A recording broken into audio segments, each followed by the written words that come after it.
Good afternoon. It's Wednesday, the 30th of March, 2022. It's now 17 minutes past 1. Welcome to UK Column News.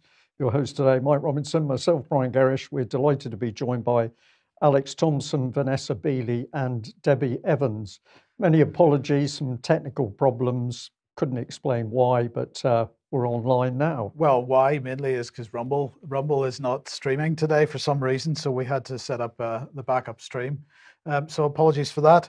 Okay, let's get straight on here. Alex, with Ukraine, and well, we have an article in.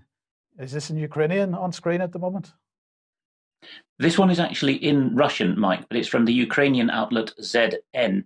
And this is the stage we've got to with the war against Russia. It seems to be the world against Russia, at least in the imagination of the Ukrainians and the West now.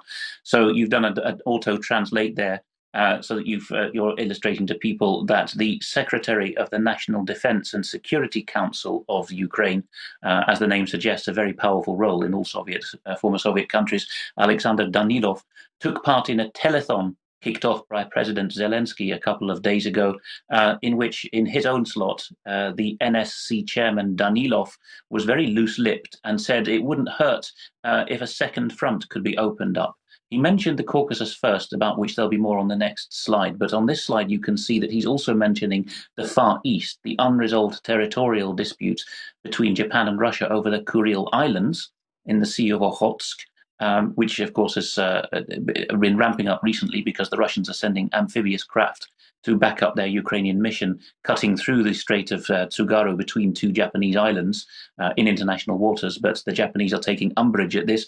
He's also mentioning the former territory of East Prussia, which at the end of the Second World War was split with a straight line down the middle between Poland and Russia, and as you mentioned before, he's egging on the Poles to stake a claim to the southern half of Kaliningrad, the northern half of Kaliningrad, which is going to be very, very hair-raising. Very loose-lipped stuff. He's throwing his toys out of the pram and saying our so-called allies in Georgia aren't stepping up to the plate. And as you now have on screen, if we zoom in particularly on the most febrile of all these potential second fronts, with obviously Turkey and Britain's spookery in the background here, but let's just take it at face value that it's Azerbaijan for now.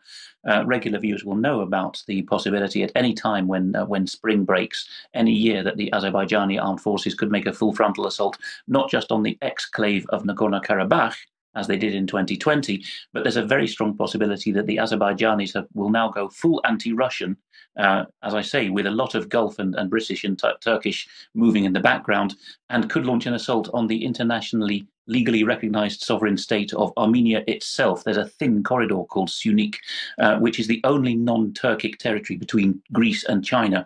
So all that's going on in the background. And if you see a war break out in a couple of days, it won't just be round 15 of a punch-up between the Armenians and the Azeris. There will be a lot of deep stuff going on behind it. But what's really important now is that the Russian MOD has issued a statement that they are, of course, peacekeepers and have been since the September 2020 war in Nagorno-Karabakh. They're on the ground now, and they have slapped the Azeris royally on the wrist and said, don't even think about it. And the Azeris don't seem to be reckoning with this yet. But as with other figures right up to President Zelensky, we see that Danilov, the National Defense and Security Council chairman, is speaking on behalf of an ill-identified Western conglomerate in this. He's not shooting his mouth off completely at random. He's doing the bidding, I would say, of his Western paymasters. Now, particularly when we talk about the crossover between jihadis coming in from Central Asia and the Caucasus to Ukraine and the other aspects of the Ukrainian war, we have to see how much of the jihadi strategy has seeped into the way that the Ukrainian government and military wage warfare. Another Alexander is relevant here. We'll see a video in a moment. This Alexander is a namesake of mine. There's quite a few in the region. That was Alexander Danilov. This one is Alexander Arestovich, whom we played a few days ago in a clip from 2019, where he was saying very straight out that Ukraine probably would get into NATO in the end, but he fully recognized that the cost would be a massive destructive invasion by Russia. So he was basically saying, bring it on, the deaths will be worth it. So this is the same gentleman with a background notoriously enough in comedy and entertainment, like so many others of the Ukrainian cabinet now.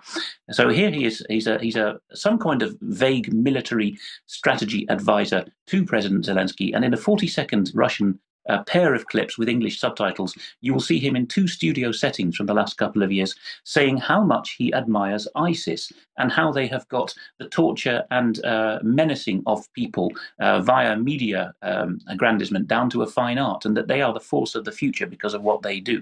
And of course, many of these guys have now come into the Ukraine. So let's have a look. And if you're watching in video, you'll see the subtitles of two clips totaling 40 seconds in which the advisor to the president on security matters, Arestovich, makes these claims.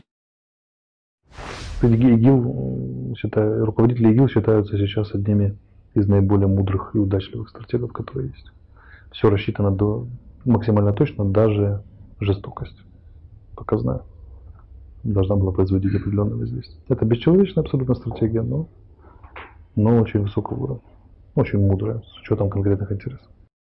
Они очень правильно действуют. Есть большая книга, где проанализирован ИГИЛ хорошо, и там видно, что они применяют передовые методы хозяйства, а не передовые методы управления, на самом деле. Тех, в которых нуждается весь мир. А параллельно это является терроризм, средневековая жестокость, сжигание людей, там, расстрелы, отрезание голов и так далее, и так далее. Но это абсолютно сетевая структура из будущего. And noteworthy is that in both of these clips, Alexander Arestovich is actually speaking Russian. He was brought up in Soviet Georgia, and he's speaking for an international audience here, not to his own cheerleaders. He's actually saying to the whole of the former Soviet world, and probably broadcasting that this should be used in other conflict zones in the former Soviet Union. If you want to get ahead, the thing to do is to set up an absolutely brutal torture and slaughter media factory, as has been mastered by Daesh. And he says that this is a horrible strategy, but it's very wise and far-sighted. I suppose we'd better ask Vanessa for an analysis of that, because she's been up close and personal. I do want to do that, Alex, but before we do that, I just want to mention this, because I was sent through a piece of video this morning, and it is unverified, but the piece of text that went with it said this. The whole I'm not going to show the video because it is frankly extremely gruesome, but the text went like this: the whole world must see this footage, so they realize that it's not a war between Russia and Ukraine, which is supported by the NATO countries, but the war between good and evil. In this video, Ukrainian soldiers shoot Russian prisoners of war in the legs and afterwards give them a severe beating. At the beginning of this video, there are Russian prisoners of war lying on the ground with bullet wounds in their legs. Some of them have got leg bones broken. It might give the impression that the Russian military were captured having been wounded, but that was not the case. At the end of the video, we can see Ukrainian soldiers shooting all the newly arrived prisoners through their legs. Many of them are dying from shock due to the pain right on camera, and all of this is being filmed by Ukrainian soldiers themselves. They've been treating the captured Donbass defenders the same way throughout these past 8 years. And Alex, that seems to fit very well with what you have just shown. Yes, and we're deliberately not showing the gruesome stuff. I'm not on my Telegram channel either, but some of it does reach me, and there's a whole bulk of it that now is verifiable because it's tallies with place, time, dialogue, and the like. And it does seem that a lot of Russian POWs on arrival at processing facilities are handcuffed. And you'll know this from the Northern Irish Troubles, that in the past, the so-called gentlemanly way of kneecapping somebody was to hitch their trousers up to prevent gangrene setting in. But that isn't even done to these Russians. They're expected to die on the spot. And if they survive, of course, they will lose their limbs to gangrene because uniform fragments will have gone into the leg wounds. But they're using assault rifles to shatter the tibia and fibula. It's I haven't seen anything like it, even from the so-called religious wars in the former Soviet Union, where you've got a jihadi element. I haven't seen this element of brutality, and this is Slav on Slav. Okay, well, let's welcome Vanessa Beeley to the program. Vanessa, have you got any thoughts on what Alex has just presented? Yeah, I mean, I unfortunately saw that video, and I've seen a number of others, and I've also been given a number of channels of some of the Azov battalion commanders, etc., and the channels are full of this kind of torture and humiliation process, not only against captured Russian soldiers, which of course is in violation of all kind of Geneva Convention on the treatment of prisoners of war. I believe I've seen information sort of circulating that the perpetrators of those crimes against those Russian POWs have now been captured by the Spetsnaz forces, and I'm sure they will be dealt with accordingly. But you know, the thing is, through the 10 years of war against Syria, we saw multiple videos like this, very, very similar. Very similar. If you remember, in 2016, the beheading of the 12-year-old child Abdullah Issa, which was another gruesome element. ISIS were almost gentlemanly in comparison to what we're seeing from these Azov and Aidar battalions, the fascist and far right and ultra-nationalist Nazi battalions in Ukraine. I would say not the ISIS were clean compared to what we're seeing surfacing now from inside Ukraine. Yes. I think, Vanessa, I'd just add to that last night I watched a BBC clip where the BBC simply attempting to apologise for the neo-Nazi battalions, downplaying it, quite obscene production by the BBC as they attempt to spin this narrative. Yes. Okay. Well, let's put this on screen then. This is Ukraine's propaganda wars is the headline. International PR firms, DC lobbyists, and CIA cutouts. This is an article in Mid-Press published a few days ago by Dan Cohen. And so he begins by saying, to bolster the perception of Ukrainian military mettle, Kiev has churned out a steady stream of sophisticated propaganda aimed at stirring public and official support from Western countries. The campaign includes language guides, key messages, and hundreds of propaganda posters, some of which contain fascist imagery and even praise neo-Nazi leaders. Ukraine's propaganda strategy earned it praise from NATO commander, who told the Washington Post, they are really excellent in Stratcom, media, info ops, and also psyops. And the Washington Post said in their report here that Western officials say that while they cannot independently verify much of the information that Kiev puts out about the evolving battlefield situation, including casualty figures for both sides, it nonetheless represents highly effective Stratcom. Then, according to PR Week, also highlighted in the article on Mid-Press, the headline in PR Week is Global PR Community Rallies to Help Ukraine Government Comms. And so this initiative, this propaganda initiative, was launched by an anonymous figure who founded a Ukraine-based public relations firm. So this article says, from the first hour of war, we decided to join the Ministry of Foreign Affairs to help them distribute the official sources to show the truth. This unnamed person said, this is a hybrid war, the mix of bloodily struggling fight and huge disinformation and fake campaign led by Russia is what they're attempting to say. So who is actually behind it? Well, in fact, this organization, according to the Mid-Press article, the PR Network. So this is a British organization set up by Nikki Roganozzi and Francis Ingham. And Francis Ingham, of course, previously worked for the Conservative Party, and he sits on the UK Government Communication Service Strategy and Evaluation Council, and he's chief executive of the International Communications Consultancy Organisation and leads the membership body for UK Local Government Communications, which is called LG Comms. So it looks like a lot of this propaganda, this pro-Ukrainian propaganda coming out from the UK. Again, as no doubt Vanessa will remind us in a second, we saw the same type of thing in Syria. Let's put Provoke Media on, and the headline on this is Global PR Industry Pledges Communication Support for Ukraine. So they are basically saying that there was a dossier yes, well, they're talking about the Snake Island incident, of course, but unfortunately, as this came on from CNN, had to admit the Snake Island incident wasn't actually true. So a lot of this propaganda came from these PR companies through the mainstream media, where we got the "Go F yourself" statement from the people dying on the island, apparently, but then it turned out that they were alive and well afterwards, as acknowledged by CNN here, and so on. And so where does that take us? It takes us to this publication, MacPaw, and the truth about Russian attack on Ukraine. And I'm not really interested in what this article says, other than it does list some of the recommended, some of the approved media outlets.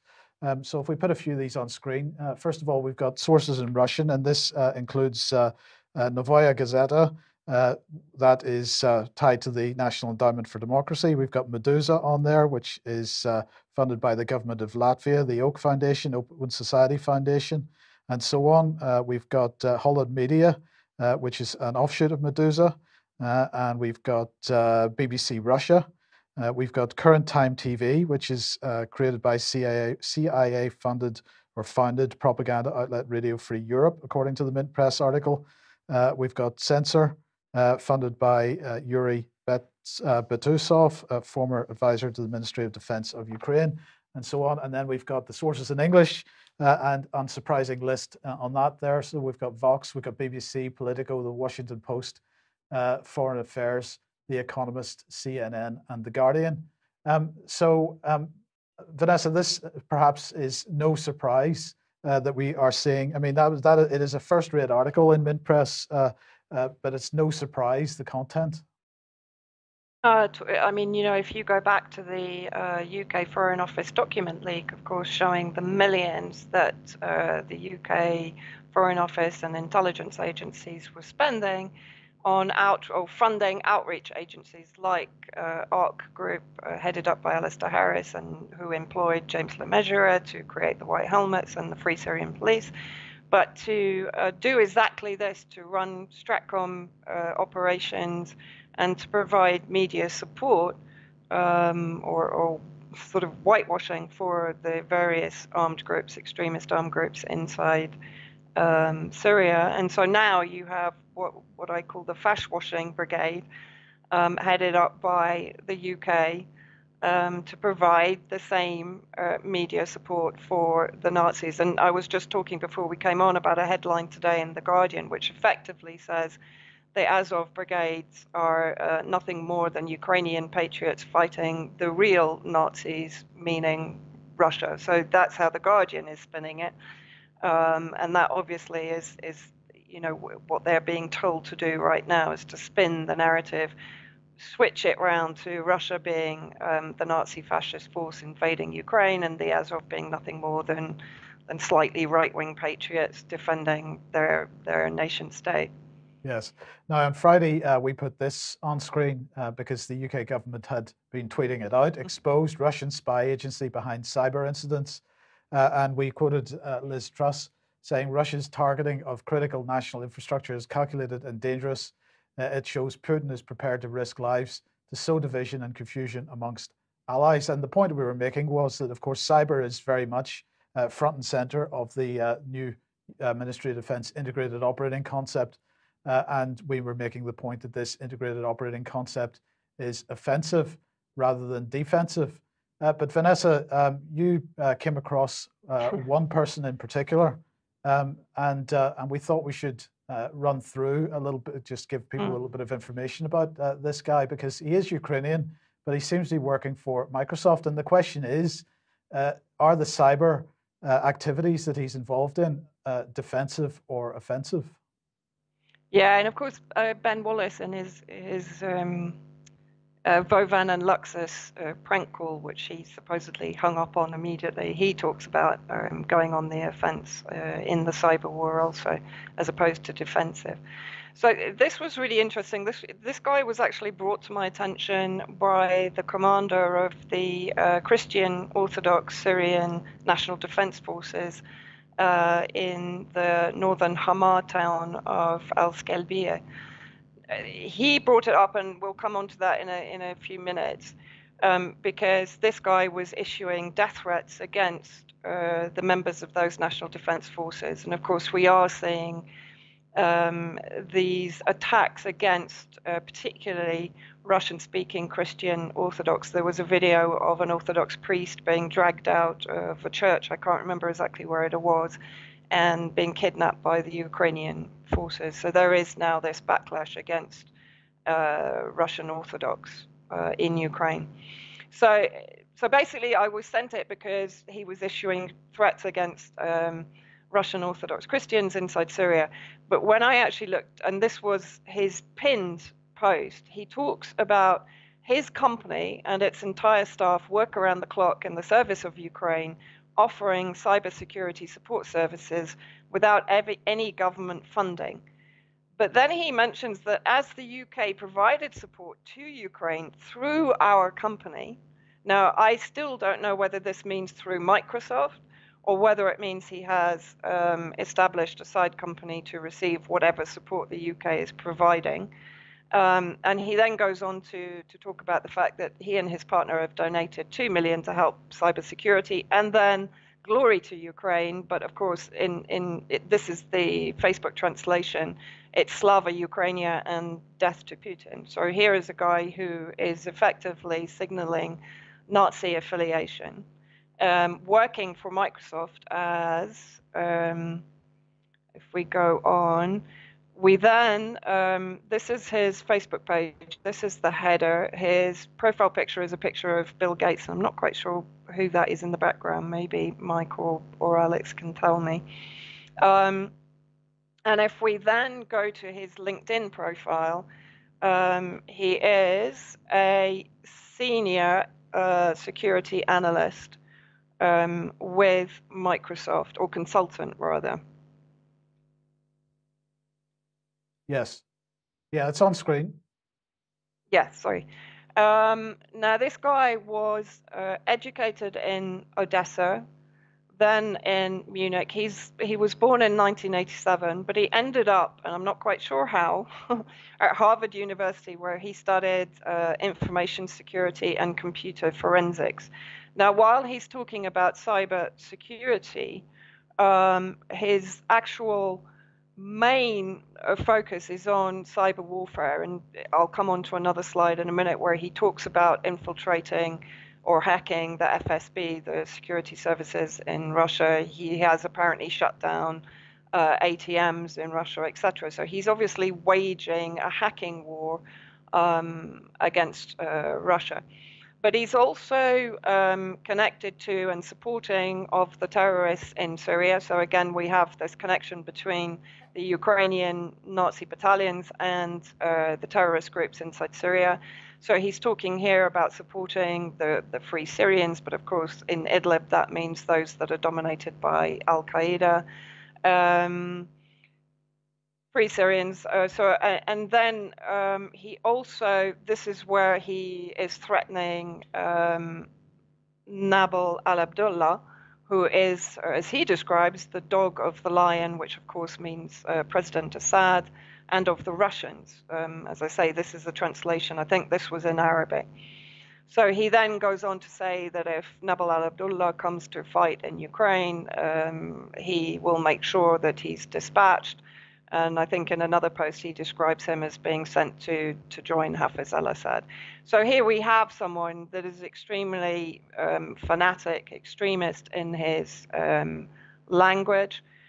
But now the other interesting thing, on the 6th of March, he talks about deliveries underway for the heroes of the Ukrainian army. And here we have these scopes are fabricated by an organization or a factory in Czechoslovakia, which is EU funded. It's a Hori trade, and the brand is the Night Pearl scopes. Of course, they say that they manufacture for defense departments of various nations in the EU, but also they sort of promote the hunting aspect of their work. But these are obviously being brought in as military and defense. He then also describes receiving the Covertus made. Covertus is an organization, a factory again in Kiev, the drone jammer anti-drone KVSG-6.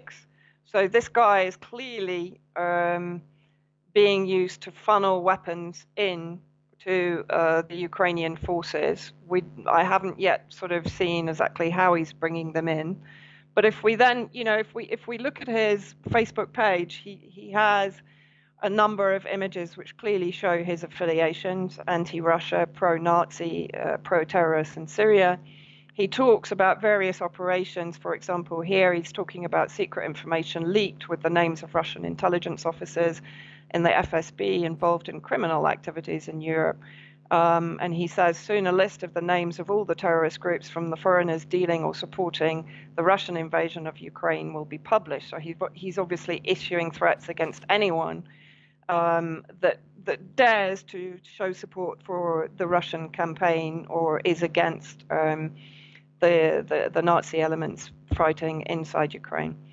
But the interesting thing here, Mike, and we talked about it the other day, is when I was looking into this guy, and it's very difficult to find a lot of information on him, which immediately makes me slightly suspicious. I'd like Alex's opinion on this.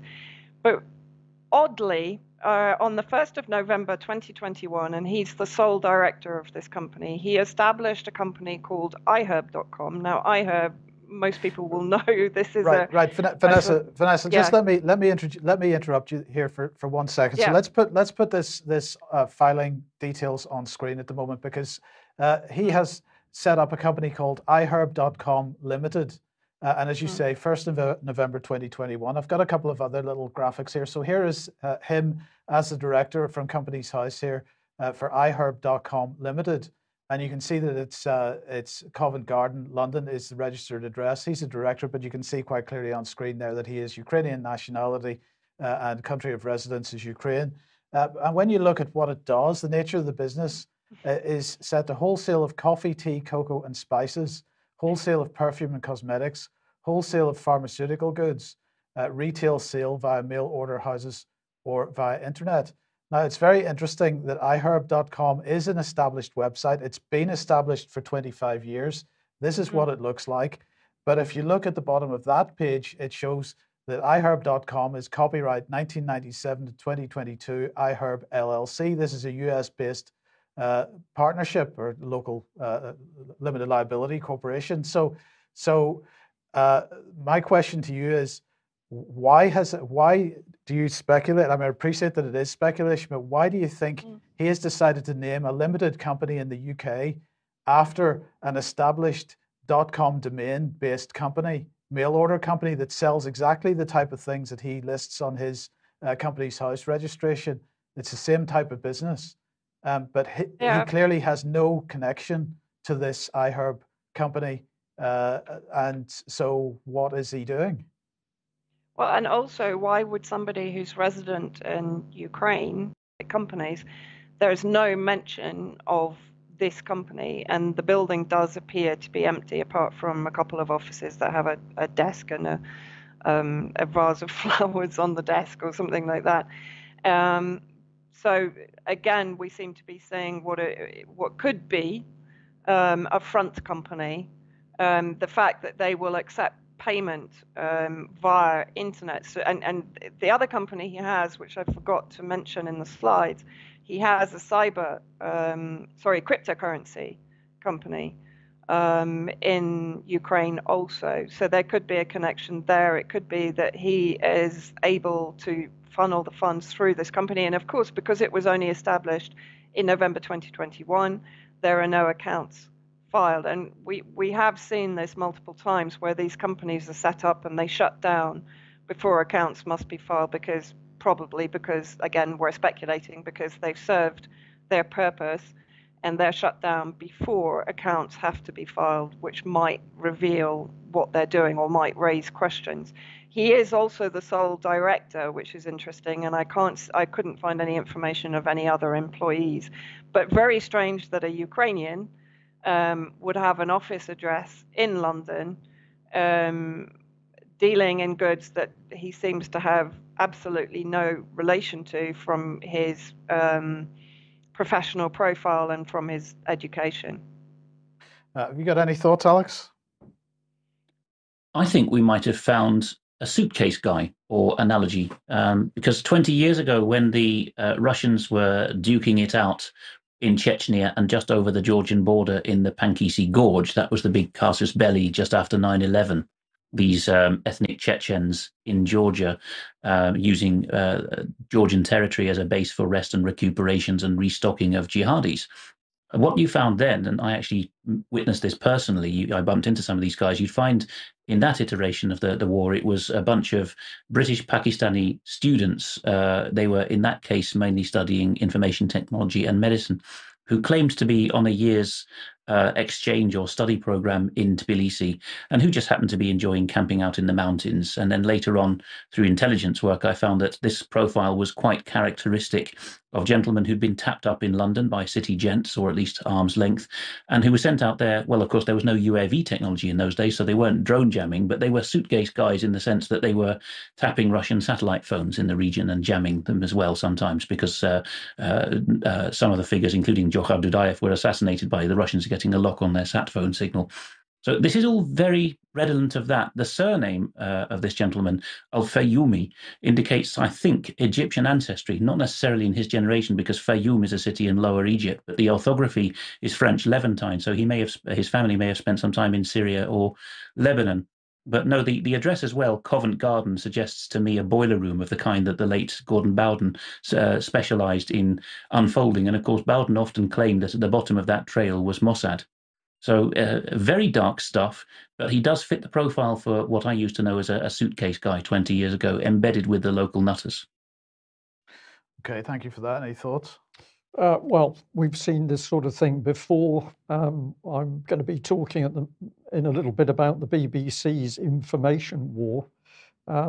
It's very complex. It's designed to be so that it's not easily seen for the public as to what's going on.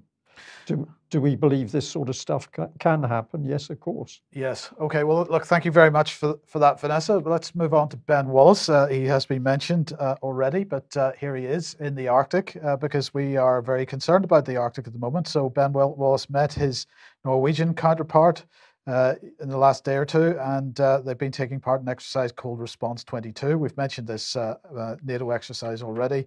Norwegian-led exercise with 35,000 troops from 28 participant nations, and of course 6 Royal Navy ships, 2,000 UK personnel carrying out cold weather training in northern Norway. Well, what was he getting excited about? Well, he was getting excited about the launch of this, the UK's defence contribution to the High North. It's a new policy document. Well, they're saying that this strategy sets out the UK's commitments to NATO, such as increasing UK training and operations in the area. With allies and international partners, the UK will also invest in research and development to fund a sustainable and modernised defence capability in the region. As part of the new strategy, the UK will maintain a periodic Royal Navy presence in the High North. The strategy also reinforces support across its Arctic allies to preserve the stability and security of the Arctic region. But what's really behind this? Well, let's look at Ben Wallace's introduction to this. The Arctic has historically been an area of low tension, and we wish it to remain so. However, melting sea ice in the Arctic brings threats as well as opportunities. Russia is taking an increasingly militarized approach to the region, and China is supporting Russia's proposed Polar Silk Road with a range of infrastructure and capabilities that have dual use potential. As the region becomes increasingly accessible, threats from elsewhere around the globe could spill over into the Arctic. And Alex, this whole business of dual use potential, this is Britain's new integrated operating concept, is dual use potential. We use civilian infrastructure for military purposes. There's no indication that I'm aware of that the Russians are doing the same, but of course he tries to push that narrative.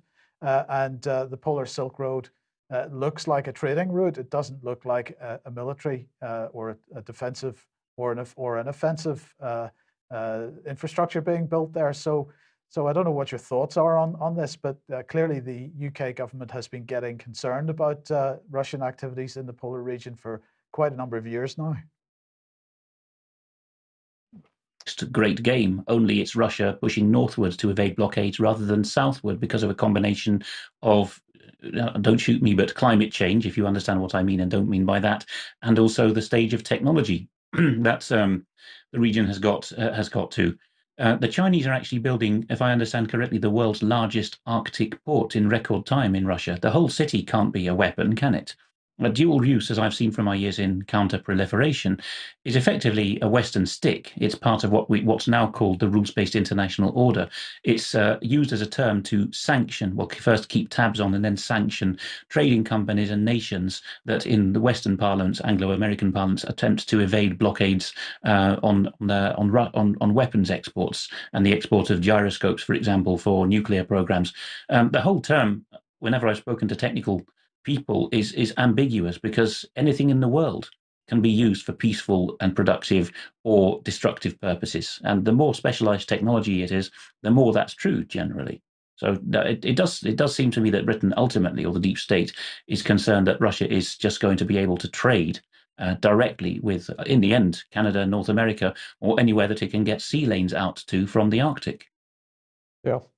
I would say that makes complete sense. If people haven't seen the building of this new maritime route, have a look on one of the video channels online, and you can find some very good documentary information, including the use of some very impressive icebreakers. And nuclear-powered icebreakers, in fact. Well, look, the question on everybody's lips has been where, particularly in the United States, as we heard various allegations of special departments within the State Department, the Department of Defense, to decide on policy with respect to Russia and Ukraine.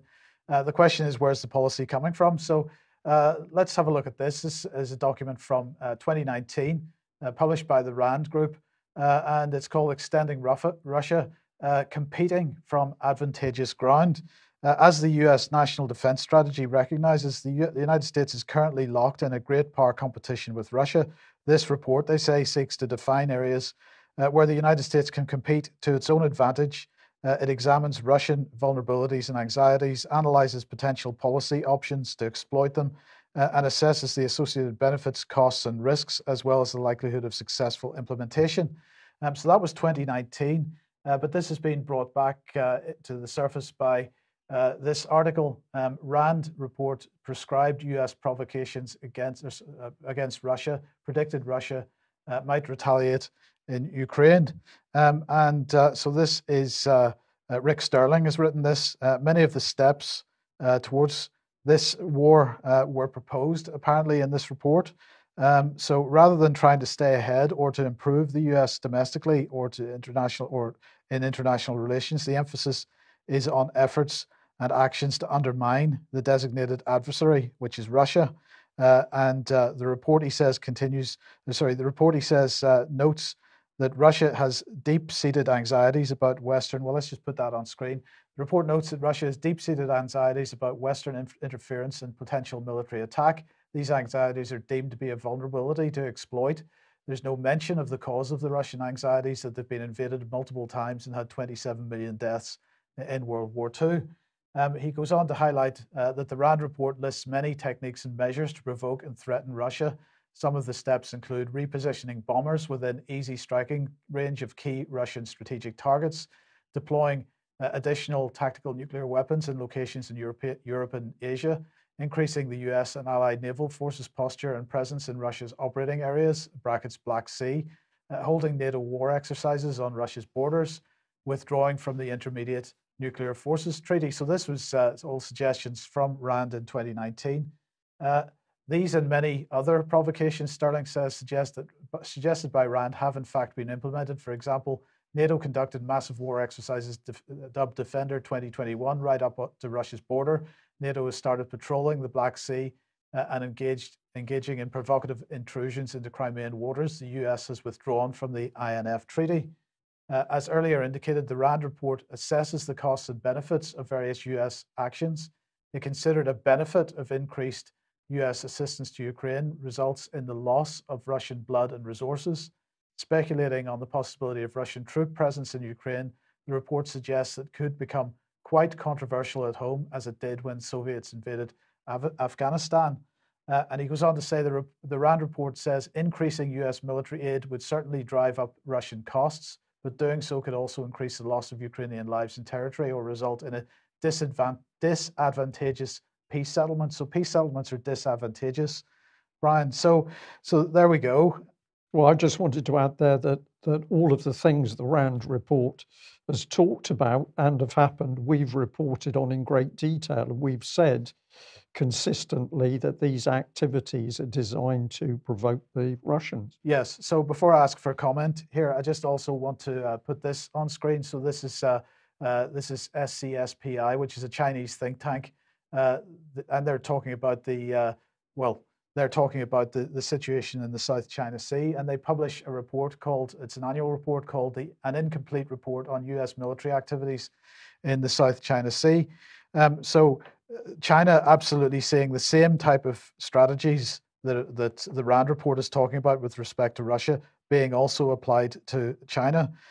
So this is the South China Sea Strategic Situation Probing Initiative, and they have released their annual report as usual, and they're talking about just the level of U.S. military incursion into the South China Sea, for example. So of the 95 exercises for which there is publicly available information, 81 of them involve not only countries that border the South China Sea, but those from outside the region, including Japan, UK, Australia, India, France, China. They're talking about, just huge numbers of huge amounts of activity, extensive drills, new tactics as America aims to contain China, but is faced with the rapid development of the Chinese military. And so 1,200 aerial close-in reconnaissance sorties, 419 ship days of maritime survey and surveillance, and spy ships in the South China Sea is what they're talking about. So the same tactics, Alex, are we to expect the same type of outcome at some point in the not too distant future?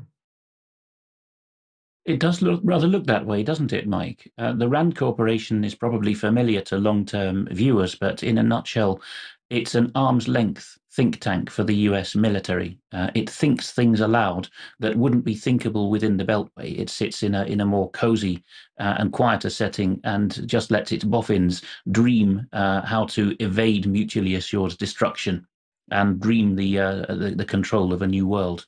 And I'm not being bombastic there. There are interviews and whole books about the Rand Corporation where its history is described quite ebulliently in those terms. They're quite proud of the record that they have. All these disadvantageous things for Russia and the West that the bean counters sort of dispassionately stack up there. There's a couple of things that they've missed, such as the deliberate importing of head choppers and the importing of people who have no qualms, such as the local population might have about setting up torture chambers in basements. But that would all be part of the strategy, wouldn't it? I mean, we see now from Mariupol footage of torture chambers that have been found with jump leads and chains and all kinds of horrors, and very familiar from East Aleppo. But ultimately, the men who write these strategies, or an increasing number of women actually on board with them as well now, are fully cognizant that when you are talking about hemming in Russia more and more, you're actually also talking about looking the other way while some real nasties do your dirty work for you. Yes. Vanessa, briefly, any thoughts on that? No, although because I'm just sort of putting a rather long article together right now showing the lead up to what happened and how perhaps COVID was used not only as a portal to the Great Reset, but also a portal to war against Russia. And going back to, I think it was 2016 or 17, there was a release of documents, Stratcom, NATO, Ukraine interlopes, showing the potential for a color revolution in Russia. And of course, I mean, this all continues from Brzezinski's in 1997, the Great Chessboard, et cetera, So this war has been coming for some time, and these plans have been set in stone for a number of years also. And I think that the trigger was the winning of the war in Syria, and Russia being propelled suddenly to the superpower that is the nemesis of the US and what they've been dreading and what they've been trying to prevent for decades. So yeah, I mean, really not surprising, and the Rand is really just repeating what came before. But of course, the timing is very interesting, just before COVID kicked in March 2020. Sure. Yep. Okay. Well, look, let's just very briefly mention that sanctions continue to bite. So now Finland has suspended rail traffic with Russia, and so obviously people and goods not getting into Russia or vice versa from Finland at the moment. But Vanessa alluded to this earlier, Alex. This is the apparent arrest of the Orthodox priests in Ukraine.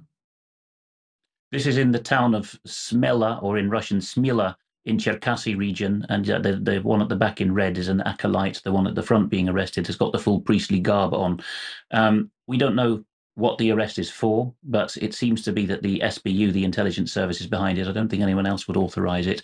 We have seen other scenes where churchgoers of the same church, the Moscow Patriarchy in Ukraine, effectively the largest church in the country, churchgoers in that church have been turfed out in the snow in the middle of a service. And of course, it would be claimed by the SBU that these priests are involved in political machinations. But it's not the kind of thing that you have seen in the region again before. Even when Armenia and Azerbaijan have fought, people haven't been turfed out of places of worship while meetings have been going on.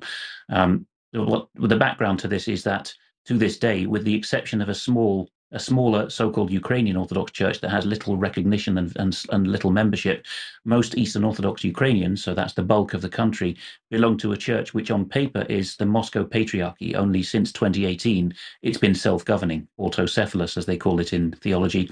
And this was celebrated only last year while I was in Ukraine with the World Patriarch in Constantinople, a rather compromised pro-CIA figure, coming and posing alongside the new autocephalous head of the Ukrainian church. But this is not enough for the current Ukrainian authorities. And they are actually considering in the Rada at the moment, the Verkhovna Rada, the parliament, whether to outlaw the majority church in the country.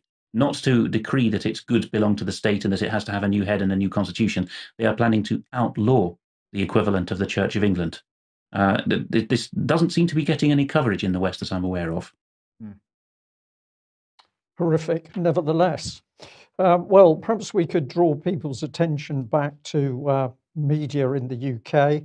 UK Column News has warned over several years now of the activities of the BBC's charity, BBC Media Action. I want to bring the viewer back onto that subject to have a look at what we think is going on in the background. But let's have a look at how BBC Media Action present themselves. It's all very glossy, upbeat images of good people all over the world working to install democracy into whatever country it is. And of course, BBC Media Action working very strongly in Africa, as well as other countries in the Middle East, and as we've already pointed out, in Ukraine itself to help set up the state media. So here's BBC Media Action. It's talking about institutional partnerships.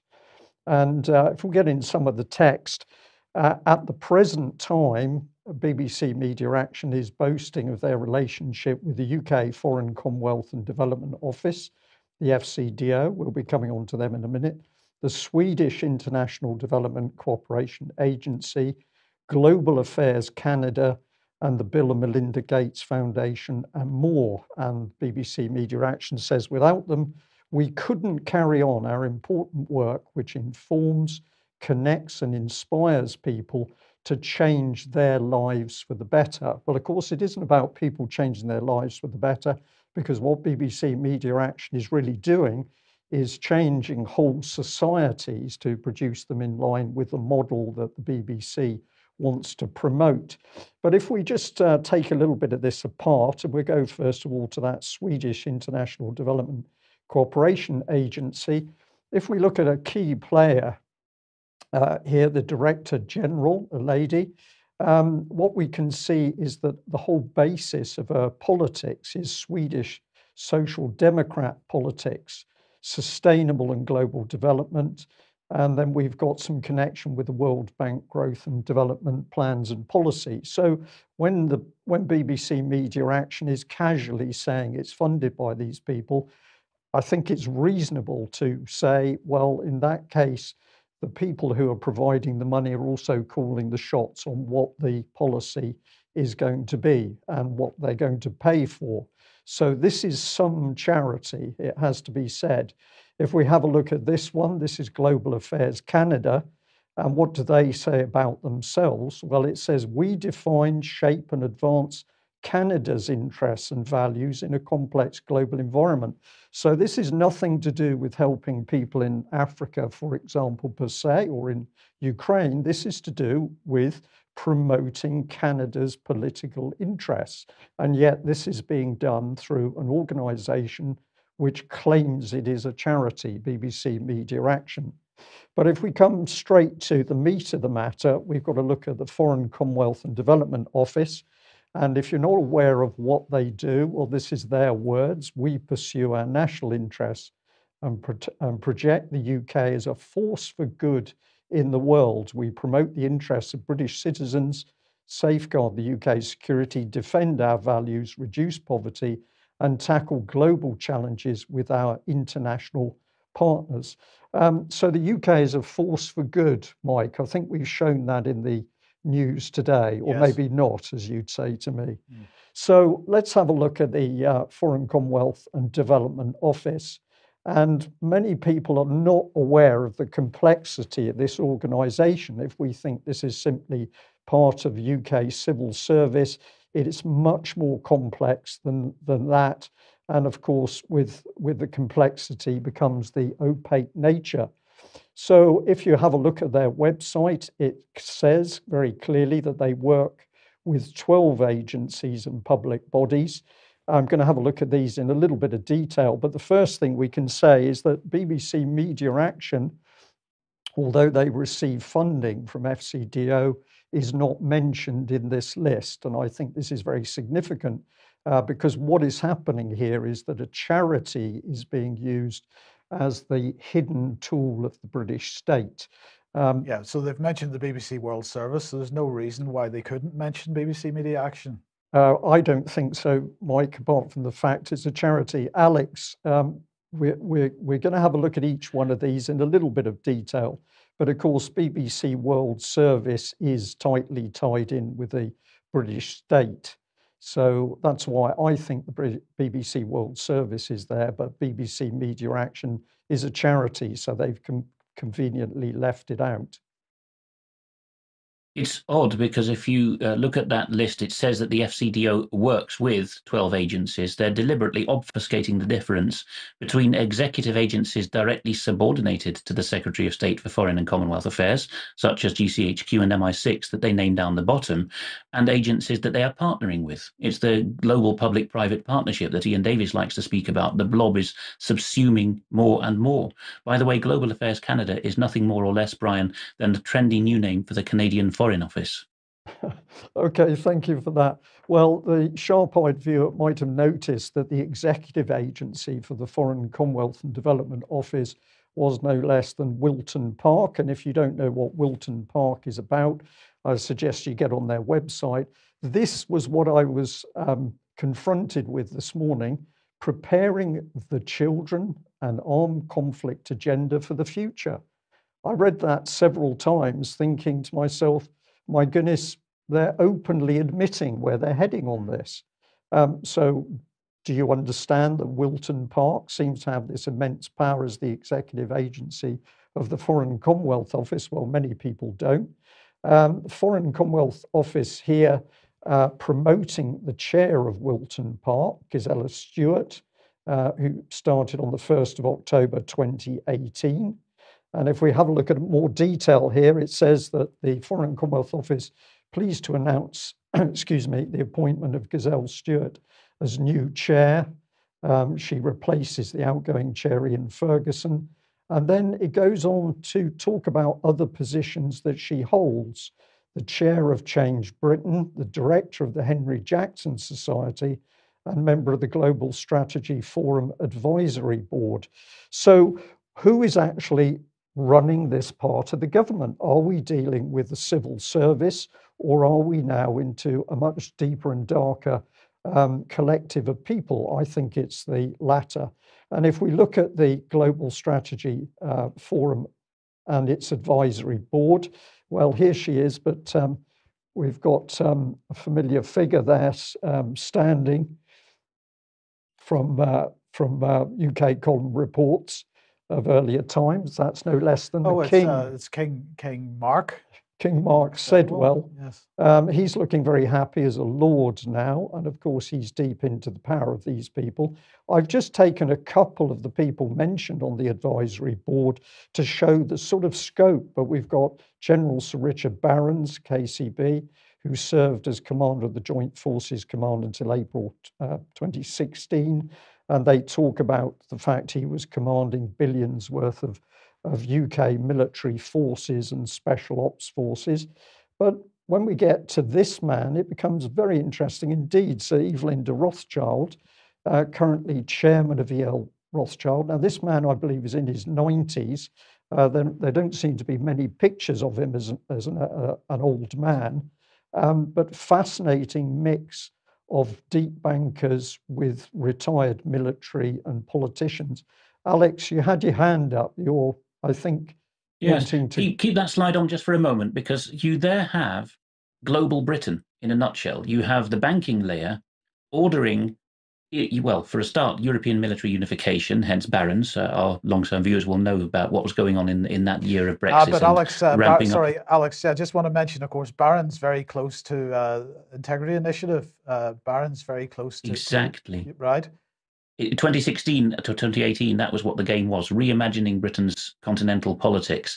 And to the left, you have Gisela Stewart, who was the chair of the official and completely captured Brexit vote campaign, Vote Leave, beloved of the strategists because she was A, a German, and B, a Labour member of parliament, so not your stereotypical Tory boy. And on the left, of course, you have, whose star was no longer in the ascendant by this time, King Mark Sedwill. So the two on the left, Stewart and Sedwill, are, above all, the architects of Britain reinventing itself at deep state level, from being a member of the EU to having a finger in those pies, but going its own way. So that the whole thing is there. The whole policy of, well, it's gone on for decades before that, but we don't need our own military anymore. We don't need actually to be in the EU. We define things, we set things at a deep think tank level. So we're way beyond the civil service as a political or non-political organisation. Something very different is actually driving British government and policy here. And it's certainly not elected MPs that are producing this policy. So if we delve through this as quickly as we can to give viewers and listeners some substance. Next down on the list, we had the British Council. What do they say about themselves? Well, it's the UK's international organisation for cultural relations and educational opportunities. We build connections, understanding and trust between people in the UK and other countries through arts and culture. And look at the figures that they start talking about. In 2019, 2020, we reached over 75 million people directly and 758 million people overall, including online broadcasts and publications. So this is about a media war. And the British Council that we've mentioned before, Mike, is right in the middle of it. We've got the Commonwealth Scholarship Commission in the UK. Well, this is a fascinating one because apparently it provides the main UK government scholarship scheme led by international development objectives. I've called these people future leaders. You'll see why as we go through. But who actually chose them? And what are the values that are going to be instilled in these young people? So voting, well, that's long gone because now we've got place people coming in. If we move on to the next one, we've got Great Britain China Centre. Well, that's pretty obvious, really. Executive non-departmental public body, the Foreign Commonwealth and Development Office, established to support UK-China relations. China's an enemy? No, it's a friend. We're not too sure at the moment. But in the middle of the FCDO, we've got this little organisation doing its business. And then we're back on to future leaders because we've got the Marshall Aid Commemorative Commission. And what is it doing is providing scholarships for young Americans of high ability to study for a graduate degree in the United Kingdom. Up to 50 scholars are selected each year to study at graduate level. So these are the future leaders being driven straight into the heart of British government and policy.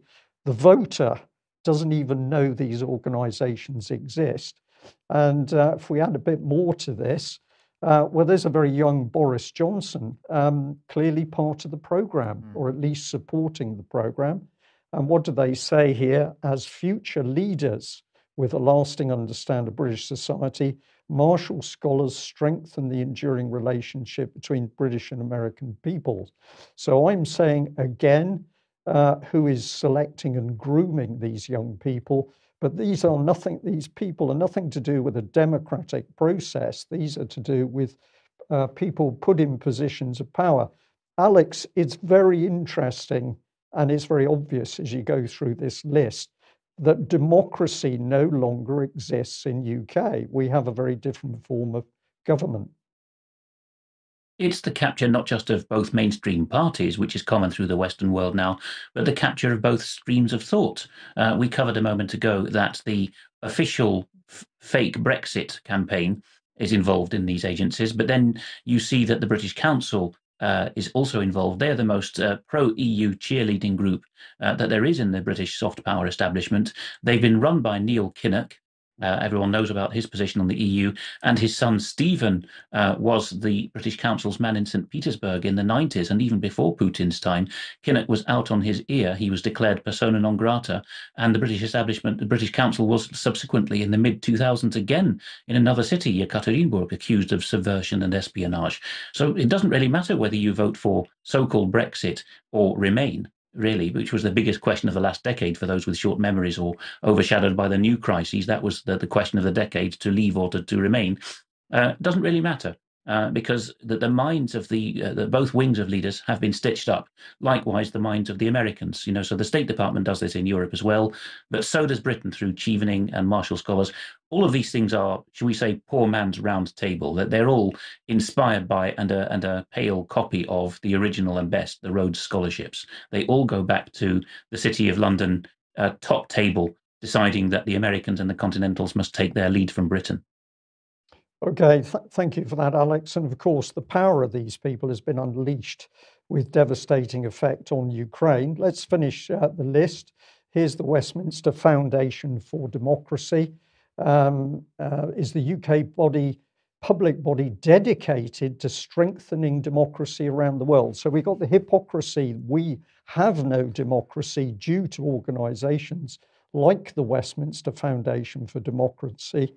But they are changing the world. This I've found extraordinary. 2020 framework agreement drawn up by the Foreign and Commonwealth Office in consultation with the foundation itself, and it sets out a broad framework within which the Westminster Foundation will operate.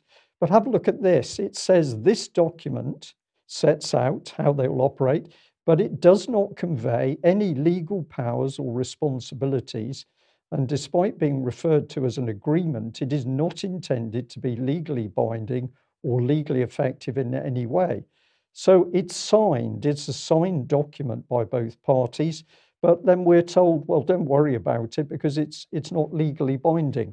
What do you make of this, Alex? Well, the Westminster Foundation for Democracy, which, if memory serves, was set up exactly 40 years ago, or just a little more, at the end of the Cold War, was Britain's answer to what the CIA had done a bit previously by setting up the National Endowment for Democracy. From the mid-70s onwards, you couldn't play the dirty game full on anymore as Britain or America. You couldn't say our spooks are going to fund the opposition and throw out a president, a democratically elected president, because it's all about our democracy. So better throw that in. Democratically elected presidents could get thrown out in a coup. By the mid-70s, the new strategy was the NED in Washington and the WFT in Whitehall would be an arm's length puppet. And that's why there's no legally binding agreement, because this is a case of, a bit like the Rand Corporation in the military world. Would you mind awfully thinking out these thoughts for us and doing the donkey work so that we don't have to be seen doing it ourselves? Yeah. Okay, well, let's finish it off pretty quickly. BBC World Service, well, we mentioned them at the start, but we're also going to say again, remember that BBC Media Action is not mentioned. Here's your Achieving Scholarship Programme, which you just mentioned, Alex. International scholarship funded by the British Foreign and Commonwealth Office and lets foreign students with leadership qualities study at universities in the United Kingdom. So the question is, who selects and grooms these future leaders? We have no idea who these people are. They're not visible to the ordinary person in UK, and yet they are now taking part in government. We've got the FCDO Services is operating commercially as a trading fund to deliver secure, trusted services.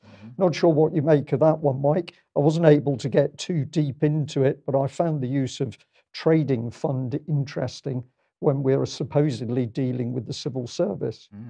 And if we finish off, we've got Government Communications Headquarters, and we've also got the Secret Intelligence Service. Well, GCHQ, if you look at their website, they're more interested in the LGBTQ++ agenda than anything else. But if we look at MI6, they're reassuring us that they're helping to make UK a safer and more prosperous place. And here we've got, of course, the World Service tied in, but not BBC Media Action. So we're going to suggest to our audience today that if we look at the Foreign, Commonwealth and Development Office, we've no longer got a working civil service. We've got a globalistic form of government running in front of our very eyes. But let's just finish the segment by saying, how does the BBC see itself? And here is BBC Media in Action. They were boasting on their website, or they are boasting, about social events. And there are several ways in which you can help us transform lives in some of the poorest, hardest to reach parts of the world. Remember that statement, poorest. This is what they're on about, the BBC Correspondence Charity Dinner. Let's just have a look at this very brief film clip to see what the great and the good in the BBC get up to.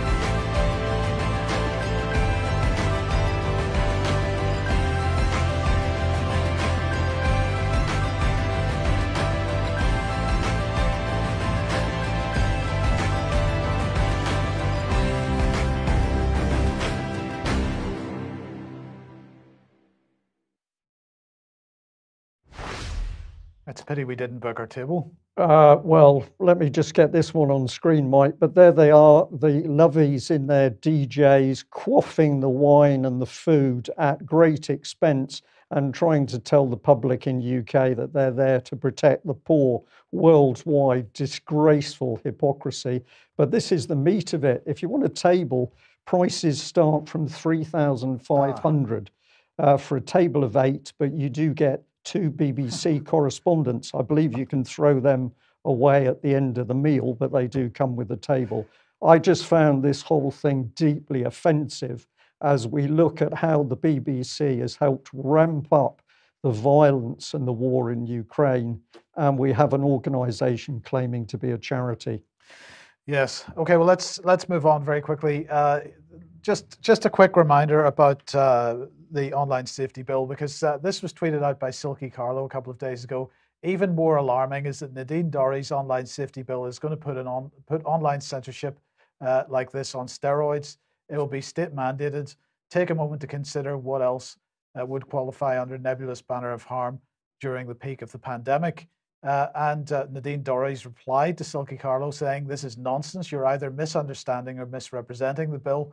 Online platforms have all the power they want right now.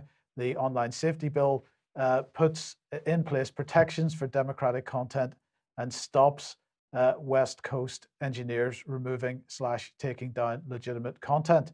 Now, who's talking nonsense here? Clearly Nadine Dorry's, maybe she hasn't read her own bill. But Alex, I wanted to get your thoughts on this, because she is suggesting that online platforms no longer, the say is taken away from them, and of course she's talking about protections being put in place for democratic content and so on. But the key point that we need to drum home here, and the reason that Silky Carlo is right in what she says, is because of this undefined concept of harmful but legal. Or legal but harmful, however you want to put it. And we were talking on Monday about the fact that that definition is not in the primary legislation. It will not be debated by members of Parliament while that goes through Parliament. That will be defined after the fact in secondary legislation. And we were talking about on Monday the fact that that there will now be additional safeguards in inverted commas to give Parliament an opportunity to scrutinise this secondary legislation.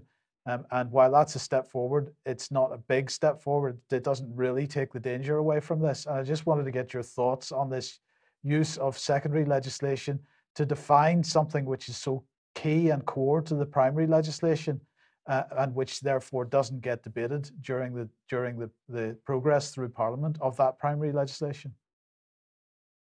This is what Lord Hewitt of Bury wrote about 100 years ago in his book, The New Despotism, about the growth of secondary legislation, also known in Britain and America as administrative law.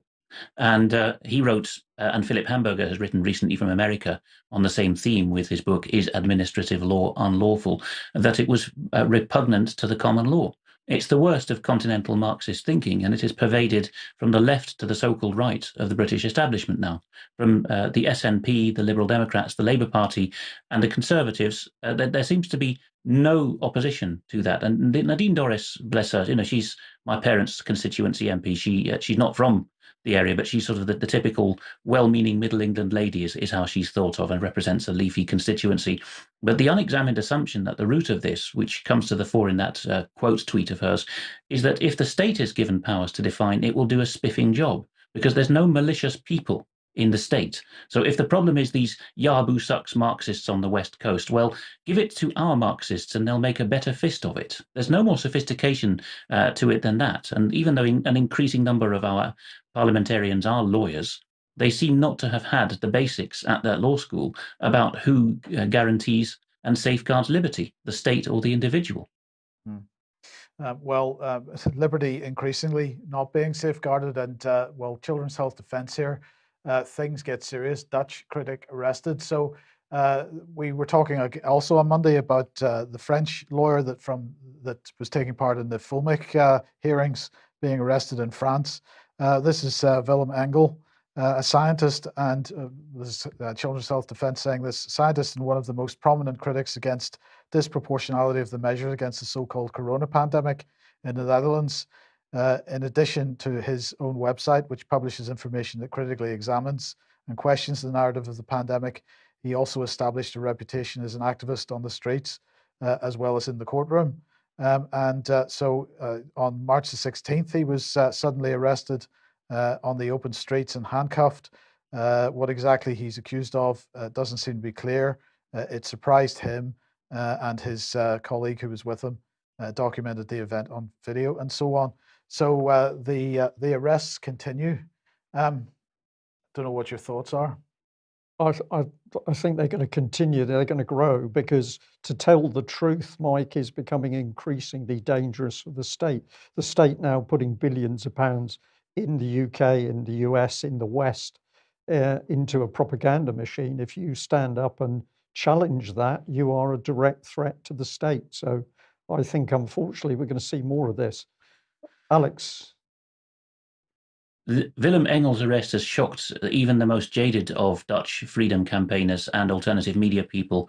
And the reason is not just the being plucked off the streets in broad daylight without warning, but also because of the surfacing of a real old-fashioned scumbag confession video, in which it's been subtitled, I think it was audio only originally, in which a man whose name is freely floating around says, well, I didn't like the look of this Engel, so I colluded with friendly lawyers and friendly media people, and they said, well, we can rack up a case for incitement to hatred if you just engage with him by reactivating a dormant Twitter account of yours and ask him to put some outrageous things to him and see what he posts in response. Then we can collect that as material for a completely disingenuous charge by the public prosecutor of incitement.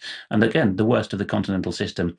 The basis of it is the idea that the state lawyers are completely fair-minded public servants, and if they think something is incitement to hatred, they must be telling the truth. It's the Scottish Crown Office model in British terms.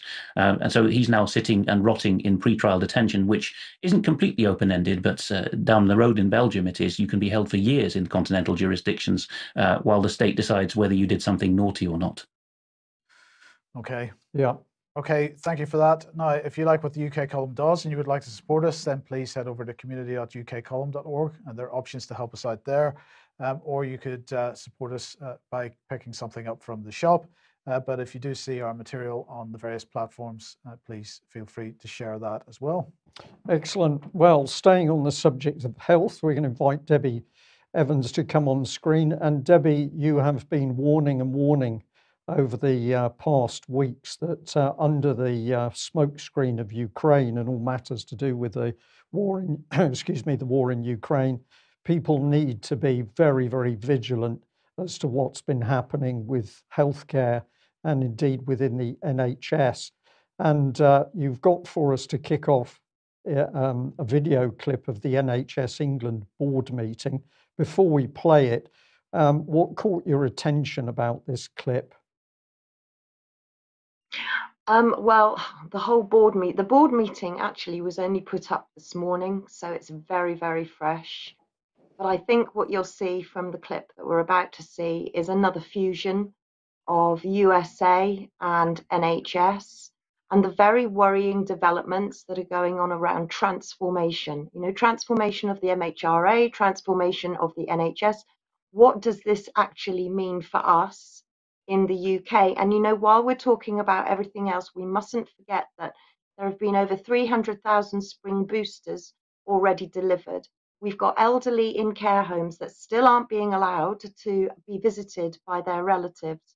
We've got hospitals overwhelmed, as we keep hearing on the news, with rising COVID cases. We've got care workers that haven't been able to get their jobs back despite the mandate vaccination being dropped. We've also got families locked out of the NHS, unable to visit their relatives, and loads of new vaccines and monoclonals coming down the line. So while everything else is going on around us in the world, we must remember that whilst all of that is happening, there's an awful lot happening in plain sight, right in front of our eyes. Okay, well, we're going to play a very, very short clip of this NHS England board meeting, which I think only went up on the internet this morning or late last night. It's June Rain we're mainly focusing on, who was part of this particular discussion. But listen to what the gentleman says who introduces June Rain. Let's see what was said. Incredibly proud of the team and all of us and how the NHS and NICE have shown global leadership with the development of our pilot programme there. So to finish, let's be frank, a lot has been done, but there's a lot more to do. By working with organisations represented here, with the frontline teams who work every single day with patients, with industry, with government and many, many more, I'm confident that the NHS will continue to be commercially astute, pro-innovation health system that delivers value for the taxpayers and does the very, very best for patients to improve their care and treatment. Thank you. Blake, thank you very much. That did not disappoint. Just saying. June Rain, the CEO of MHRA. Yes, you are here. There you are. It's all the stage is yours. Well, thank you very much, Tim, and good afternoon, everyone.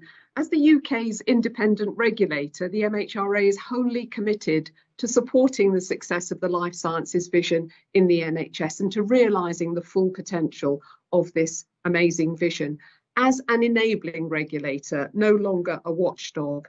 And I'll highlight briefly three main ways. First, in terms of accelerating access to innovative products via our end-to-end integrated pathway, the innovative licensing and access pathway, which is attracting huge interest and is already delivering via the target development profiles that we're co-honing with NICE and our partner organisations. Secondly, and importantly, safety, our first priority, will be enhanced using real-world evidence, new tools, methodologies, and importantly, putting patients and their perspectives at the very centre. And thirdly, in supporting the ongoing evolution of our clinical trials regulatory framework, which we are about to enhance to take full advantage of our new freedoms and to do so for medicines and medical devices. We are determined to operate in partnership with the NHS as a learning organisation and to be a full partnership partner in everything the NHS aspires to do. I'll finally just say huge gratitude to you, Lord Prior David, because you were instrumental in helping us start this transformative journey, and I'm enormously grateful to you. June, thank you so much. Terrific. We're in the home stretch now. Sam Roberts, the CEO of NICE, and So we've got a wonderful American voice in there, but of course the gentleman that introduced June Rain, what was he talking about? He was talking about commercial activity in the NHS. He was talking about value for money. He's talking about money. He's not talking about protecting people in the NHS and treating people who need health treatment. The thing that jumped out at me was she was talking about the MHRA being an enabling organisation and not a watchdog. Well, Debbie, over to you. What's your reply to Mike's point? Yeah, that jumped out at me as well. All of a sudden, we're no longer a watchdog. And you know, going back to Dr. Matthew Ferris, you know, he's from Massachusetts, Harvard. He's also now fusing the NHS with NHSX. But my question to him would be, would this transformation directorate that he's heading, is this going to be redesigning all of the NHS on this massive, great scale? Is this the new health and care bill, which, by the way, is in its third stage in the Lords, so pretty close to passing now? And June Rain, you know, the three points that she highlighted: acceleration to innovative products. That means where's the safety data? Don't think there is any.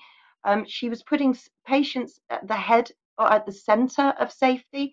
I don't see that anywhere, to be honest. So I think that's disinformation. And then she was talking about the evolution of clinical trials. Well, that clearly is what Mike's been talking about with the 100-day mission.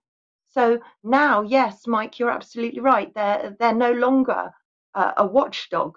They are enabling. Well, I don't quite know what they're doing. This is life sciences on steroids. This is the UK's vision of the future. We are going to be the global life sciences power. And it was absolutely terrifying, I think, what she said. And equally, where we see this fusion of NHSX, and we've already heard Alex mention Mossad once. And I believe if we look at Nicole Junkermann with regards to NHSX, we could see that there's some Mossad connections there. So this is all very, very scary, and it's happening now right in front of our eyes. Debbie, thank you for that. Well, just for our viewers, let's bring digital health on screen. We've got a picture of Dr. Timothy Ferris here with that lovely American voice. And what does the text say? Well, he'll lead the organization's new transformation directorate, bringing together NHSE /I operational improvement team and NHSX. So everything is changing again. It becomes even more opaque. And where's he come from? Well, he was not-for-profit Massachusetts General Physicians Organization and a professor at the Harvard Medical School, which I think you mentioned, also founded the Center for Population Health. We've more work to do on that. But why an American? Well, I think we get clues from having a look at some of the material he's produced. You haven't been able to see these shots yet, Debbie, but I found them earlier this morning. If we have a look at what this man is about, it's all to do with data and statistics, but the real undertone is money. It's cutting costs and increasing profits. So was the public ever told that the NHS has been put in the hands of an American? No, but if you watch the board meetings, you're going to discover that. And let's follow that segment up with something else which has been of great concern to you. And this is what the World Health Organization has got planned. Let's look at the video clip and then I'll bring you back on, Debbie. The World Health Assembly will convene at the end of this month with Dr. Tedros for only the second time in its history in an extraordinary meeting to consider one issue, one agenda item and one agenda item only, and that is the need for and the merits of concluding a new agreement or framework treaty convention that would allow the world to react collectively in preparedness and response to the next pandemic. I think it's a very, very important moment in the history of global public health, a generational moment to consider the future of pandemic preparedness and response. While fighting the pandemic now, we need to prepare for the long term. And that's why, as Mike said, we are now going to have a special session of the World Health Assembly at the end of this month to discuss the need for a pandemic treaty. If this COVID pandemic cannot be a catalyst for change, it's very difficult to understand what could be actually a catalyst.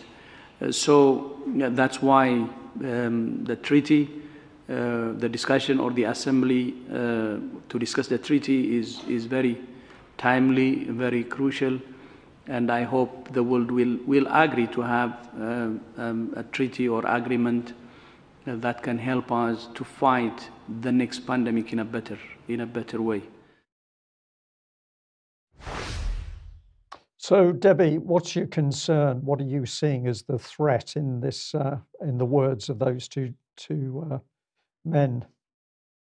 Well, I think what we need to remember too is that the World Health Assembly is the decision-making body of the World Health Organization. And all this started off with something called the Global Preparedness Board, which includes the likes of Fauci, Sir Jeremy Farrar, the past Prime Minister of Norway, and representation from the Bill and Melinda Gates Foundation. And the aim of this WHO pandemic treaty, and I'll read it out, is to identify the most urgent needs and actions required to accelerate preparedness for health emergencies, focusing on, in particular, biological risks manifesting as epidemics and pandemics. Now, this is using an all-in-one government approach. So basically, this is supranational law. This will override everything that we have nationally, so that if the World Health Organization wished to call a pandemic or an epidemic, it means that 193 governments which have signed up to this international treaty will all have to act in unison, go into lockdowns, mandate different kinds of medications, recommend vaccinations, even compulsorily mandate them. This is giving the World Health Organization huge powers, and it's taking away sovereignty from every single nation that's actually signed up to it. And I would like to highlight actually the World Council for Health with our wonderful Dr. Tess Lawrie, because they have actually written an open letter against this, because this is very, very dangerous. This means that basically we are ruled by the WHO, who of course are in partnership with the United Nations. So I would really appreciate if everybody could go and have a look at the World Council for Health and see the open letter that all of these doctors have written against this WHO pandemic treaty, because we're on a timeline now, and the timeline is that we had two big documents, which I'm sure we'll talk about, A World at Risk and A World in Disorder, by the Global Preparedness Board. Debi, sorry, sorry to interject there. Let's just bring that up on screen. I did prepare a graphic here which people can freeze and check it. But what you're now starting to talk about, we've got on screen. So 2019, A World of Risk, 2020, A World of Disorder. And then you've put the extra detail down at the bottom. So the 1st of December 2021, a draft agreement. 1st of March 2022, the first meeting. August 22, the second meeting. 2023, the progress report. And 2024, full adoption. So they're moving this forward at some speed. Yeah, absolutely. It's going very, very quickly. And of course, everyone's talking about Ukraine and Russia and the geopolitical situation, and maybe not enough attention is being brought to the WHO Pandemic Preparedness Treaty, which I hope now that we have brought attention to. And Dr. Astrid Stuckelberger is talking about this a lot, as is the wonderful Dr. Tess Lawrie. So just urge everyone to keep an eye on WHO and how it will affect us here in the UK, because it's coming very, very quickly. Yeah, I'm going to encourage all of our audience to stay up to speed with these developments. So yes, the situation in Ukraine is very serious and it's very important, but we've got to stay very aware of what's happening under the surface. I know you had some other material to cover. We're tight for time, Debi, so we're just going to move on to the subject of food. Thank you. Well, because the question is what is going to happen with food supplies in the coming months and so on. Here is Kristalina Georgieva, who's from the International Monetary Fund, who was saying yesterday, when food prices jump and poor people cannot feed their families, they will be on the streets. One thing we know about trouble in one place, it travels, it doesn't stay there. And she was mainly talking about the Middle East, actually, that this is going to be probably the place where we start to see food issues soonest. But moving on from that, this is the wonderful Barbara Woodward, who's the UK's ambassador to the United Nations, and she was also speaking in the UN Security Council yesterday. Civilians remain without food, water, and electricity. She's talking about Ukraine, of course. People are reportedly resorting to drinking not just snow, but sewage water to survive. As David Beeley said, we now risk famine, destabilization, and we risk having to take food from hungry children for starving children. Russia's appetite for war is taking food off the world's table. So it's all Russia's fault.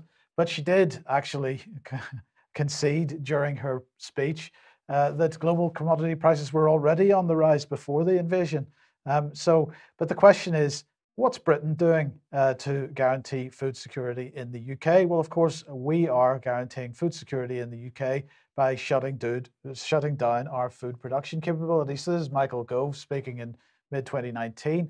And he said, as we leave the EU, we have an historic opportunity to deliver a farming policy which works for the whole industry. And of course, he was launching this concept of sustainable farming. So environmental land management scheme will incentivize sustainable farming practices, create habitats for nature recovery, and establish new woodland to help tackle climate change. Direct payments will be reduced fairly starting from the 2021 basic payment scheme year, with the money released being used to fund new grants and scheme to boost farmers' productivity and reward environmental improvement. Well, the productivity that they're talking about boosting is productivity in rewilding the land that has been managed by farmers for 1,000 years or so. So they were talking about the sustainable farming incentive, local nature recovery, and landscape recovery. And getting back to Gove, he said the UK is 30 to 40 years away from fundamental eradication of soil fertility, which, aside from the climate change story, this soil fertility story is the one which is driving this to a large degree. And of course, this was shown in many studies to be a complete load of nonsense. So bringing you up to date then, George Eustice has said that what we're moving to is to a more generous set of incentives for farmers doing the right thing. So they will be given taxpayers' money to rewild their land. And this will lead to vast tracts of land being newly managed to conserve species, provide habitats for wildlife, and restore health to rivers and streams. Bids are being invited for 10 to 15 pilot projects, each covering at least 500 hectares and up to 5,000 hectares to a total approximate 10,000 hectares in the first 2-year phase. About 10 times the size of Richmond Park in London is what the government says. These pilots could involve full rewilding or other forms of management that focus on species recovery and wildlife habitats. By 2024, the government says they aim to have up to 300,000 hectares of England covered by such landscape recovery projects, an area roughly the size of Lancashire. So that, of course, is going to contribute hugely to food production at a time where we're seeing food supplies and food supply chains being significantly disrupted and costs going through the roof. And of course, one of the major areas where costs are going through the roof is with respect to nitrogen fertilizer. And so the government has apparently announced steps to assist farmers with the availability of fertilizers by basically relaxing the rules on some of the fertilizers that they were attempting to use less or to ban completely. But they're only relaxing the rules for a very short period of time. And just to put this in perspective, farmers that I'm aware of are saying if you remove nitrogen fertilizer, or if nitrogen fertilizer becomes so costly that it can no longer be used to produce grains and so on, you effectively reduce, if you're relying on natural fertilizers instead. Well, there's two things required for that. First of all, we would need to have significantly larger levels of livestock on the land at the moment to produce that natural fertilizer. And of course, that is against the current policy with respect to climate change. But the issue is that if you stop using nitrogen fertilizers on arable crops, you would see the yields drop by approximately 50%. So that's the situation that the UK is in. And I just make the point, the UK government has been pushing this wartime standing narrative for the last 2 years. First of all, it was the wartime standing with respect to COVID, and of course now we've got the wartime standing because of the situation with Russia. But the last time that we were actually in a proper war, strangely enough, we were actually mobilizing people to produce food. And grow it everywhere that was possible. Every piece of land that could be used, including in cities, was dug up. Okay, so I come back to this thing that the UK government, no matter how we might criticize them, they're not completely stupid. So they must appreciate that if we are shutting down our food production capability at a time when our imports are becoming riskier and supply chains are being disrupted, then what does that mean? They must have the intention that either people are going to eat less or there are going to be fewer people to eat what we have. So what is the policy here? Depopulation. Many of our viewers certainly think, and I don't think they're far wrong, Mike, actually. Indeed. Okay, well, we're completely out of time. We're going to say to Debi, thank you very much for joining us. Due to the time, Alex Thomson and Vanessa Beeley have already had to leave us, but we're going to say to them, thank you for joining us as well. Big thank you to all our viewers and supporters, wherever you are. And can we put out a big plea that if we're seeing some difficulties with transmission of information, can you help spread the UK Column News? And of course, you're free to take material and discuss it and share it with other people. That's why we're doing it. We can't do an extra today, so apologies for that. We need to fix on a more permanent basis the problems that we saw at the beginning of the program. So we'll see you on Friday, I guess. Yeah. Thanks for joining us. Okay. Bye-bye. Bye.